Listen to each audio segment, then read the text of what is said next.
Welcome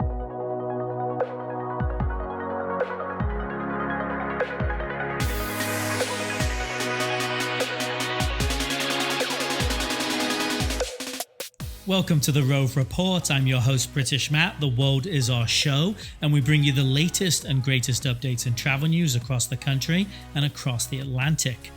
Each week, we will try and bring you the most relevant topics on restrictions and recommendations so that you can plan better, travel better, and live better.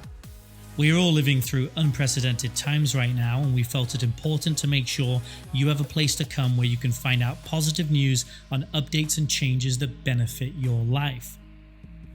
The state of Vermont has determined that any county with less than 400 active cases of COVID-19 for every 1 million residents is now eligible for quarantine-free travel.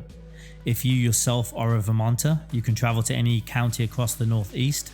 That list of places includes New England, New York, Pennsylvania, Ohio, and more. We'll make sure to include the full list in the description on YouTube, as I know some of you will be listening only. It's the same list for travelers also going to Vermont. For all travelers visiting Vermont from any of the places on the list just mentioned, know you can enter the state for leisure travel without needing to quarantine if traveling in a personal vehicle. For any of you from states not on that list, you'll have to follow these guidelines. You'll need to complete a 14 or 7-day quarantine depending on where you are visiting from.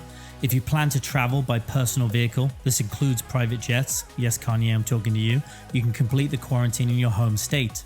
That's a lot more convenient considering you hopefully are traveling for joy and not to be quarantined. For those of us less fortunate though, basically the world, we're going to have to quarantine in Vermont if we took a plane, train or bus.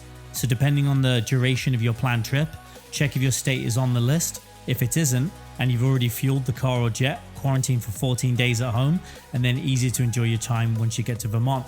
Otherwise, you'll be quarantined for either 14 days when you get there, or you could cut that down to 7 days followed by a COVID-19 test.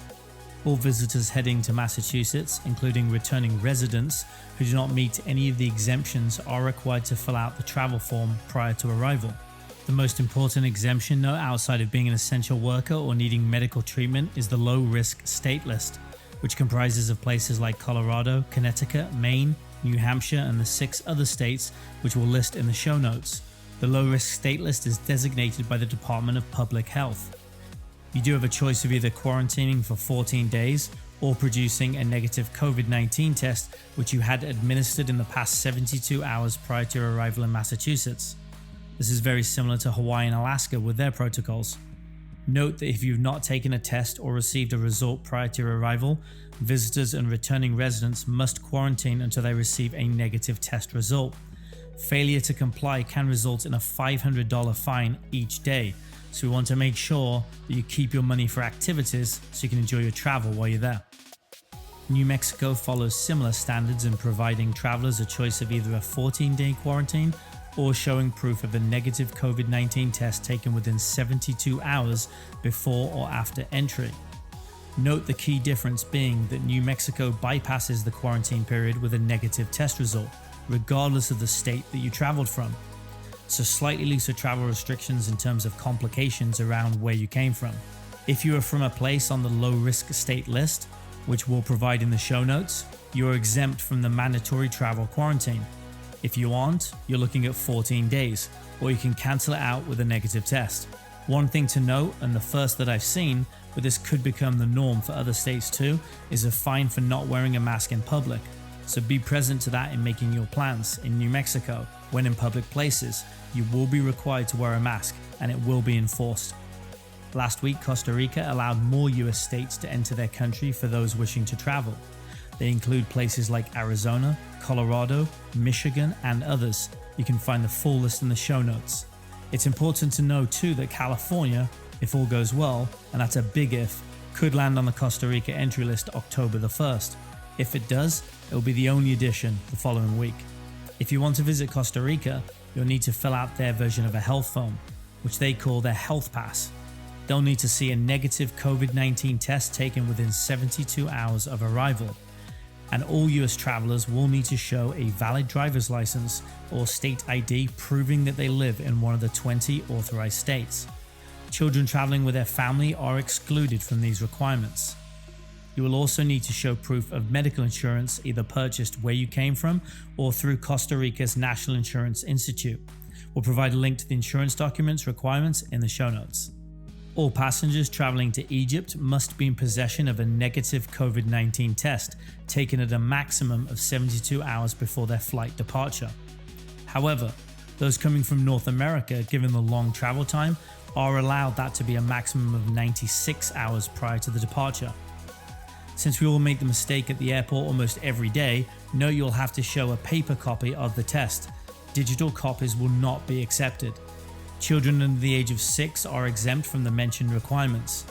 Also note you will need to show proof of health insurance upon arrival. There is currently no actual curfew in place, but be aware that all restaurants and cafes, which are allowed to operate at about 50% capacity, will be closed by midnight. All other shops, including grocery stores, are being made to close at 10 p.m. An important thing to know is that all public parks and beaches remain closed. We will be keeping our eye on that and will report any changes as they come through. In an update to the countries available right now to US travelers, the list stands at 44 countries, with Ukraine closing their borders. Latest additions to the country list are Guatemala, who opened their doors on the 18th of September, followed by Colombia, who opened theirs on the 21st. For Guatemala, proof of a COVID-19 test will be required 72 hours prior to boarding your flight. For Colombia, a test is required 96 hours prior to boarding your flight.